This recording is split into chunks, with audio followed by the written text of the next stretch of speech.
I'm here now with presiding circuit judge Don Hardeman at the Cullman County Courthouse. How are you doing today? Doing fine, thank you.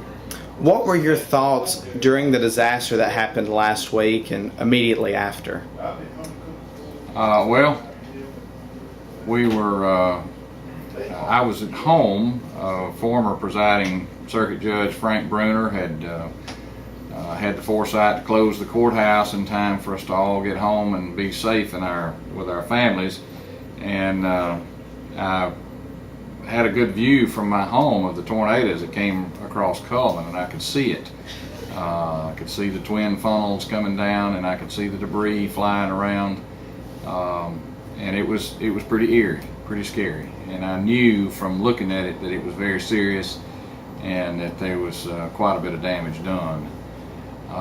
Immediately afterward, I came to town in an effort to check on a house in town that my family owns, and to see what had happened to the courthouse. I didn't know, but I knew that it had hit downtown. Could not get any closer than 4 or 5 blocks away, but I could see from there that the roof of the courthouse was gone, or part of the roof was gone.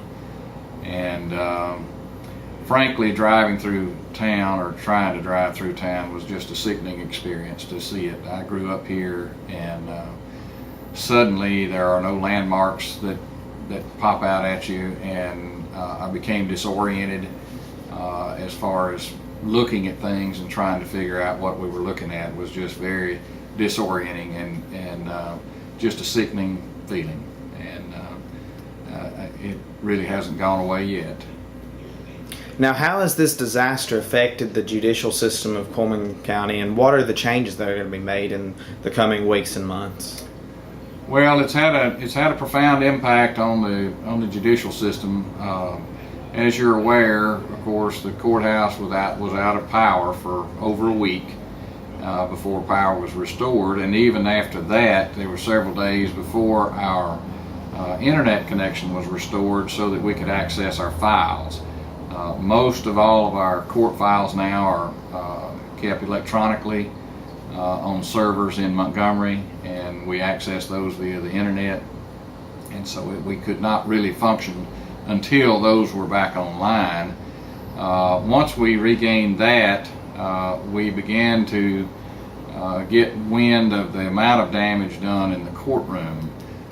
The temporary repairs to the roof did little to keep the rainwater out, and so we had quite a bit of water damage to the courtrooms and adjoining offices and witness rooms, not only after the storm, but the rain event that came a few days after that.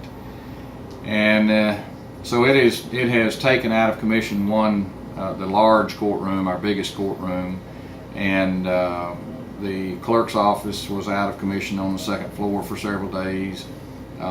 Most everything has been restored except my office and the large courtroom as it stands.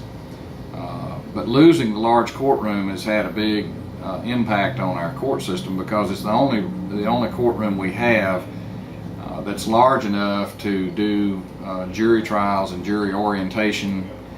We oftentimes have as many as 300 and 400 people here at a time, and that's the only courtroom that will accommodate that size crowd.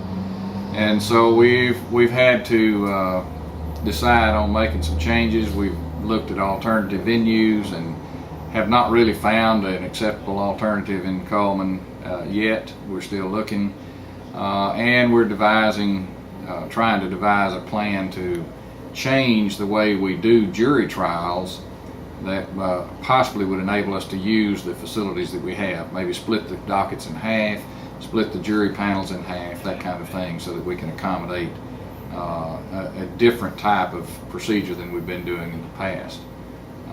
We have restored the clerk's office to public access now. They can come in and make their payments and file their pleadings and so forth, as they've always done now. And we are restoring slowly our non-jury dockets, both in district court and in circuit court. Our juvenile dockets Our traffic dockets will go on next week as planned. The only thing that has not been restored at this point in time is the jury dockets. Of course, because of state budget cuts, the Chief Justice of the Supreme Court has ordered us to eliminate some of our jury dockets anyway. So we've canceled next week's jury more as a result of the tornado, but it works out that we can use that as one of our reductions to satisfy the order of the Supreme Court. So we've not really lost anything so far on that regard. But we have another jury selection process coming up in June, and we hope to have our plans finalized then to be able to go ahead with that jury. Okay. Well, we'd like to thank Judge Hardeman for sitting in with us today and giving us an idea of the different changes that have been in effect in Cullman County due to the devastating tornadoes on April 27th. Thank you, Judge. Thank you.